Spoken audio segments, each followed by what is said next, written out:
And I've seen a couple of clients this week and we were talking about panic attacks. So I thought I'd share my panic attack story because the symptoms are very similar.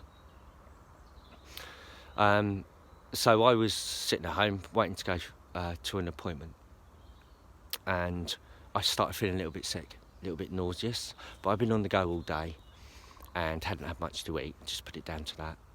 So I'm driving in the car and I start to feel really dizzy to the point where I think, this is dodgy. I might pass out, and I don't want to do that. It's rush hour, there's cars everywhere, it's a really busy road, and there's not a lot of places to turn off. So it's got to the point, I knew there was a turn off, so I thought I'd just got to make that. So I've managed to make that turn off, and my hands started to shake, and my arms, I started to feel pins and needles in my hands and arms, hyperventilating. And I thought, that's something wrong, I'm going to have a heart attack, I think. So I've managed to phone the NHS helpline, and they've called an ambulance. Meanwhile,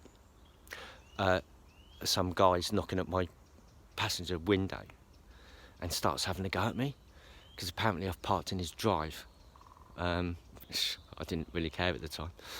And then he really looked at me and said, look mate, he said, I think you're having a panic attack. He said, don't worry, you're not going to die. He said, I've had a couple. And he got back on the phone to see where the ambulance was. So the ambulance turns up. I've managed to calm down a bit, but my blood pressure is through the roof, and I had to sit there for an hour until it was back to normal before they'd let me go. So afterwards, I couldn't put my finger on what it was. I thought, I'm not particularly worried about things, and this is the thing, this misconception about panic attacks. You think, oh, I'm worried about something, boom, there you go, that's what it was. It's not like that. Anxiety UK liken it to having a bucket that gradually fills up with drips, and these drips are stressors in your life, and they can be tiny little things just adding up.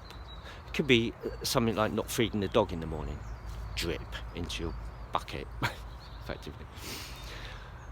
And as you get all these little stressors, they build up, and if you don't have a release for them, if you don't, I don't know, practice mindfulness or meditate, or or you go hang gliding to get rid of all your thing, then it gradually just fills up, and then it'll be a tiny little thing that overflows your bucket, and that's when you start having these symptoms. And these symptoms can vary, but my experience is quite a typical one for panic attacks. And I just thought I'd share that with you. You need to be aware, everybody has physical health and everybody has mental health.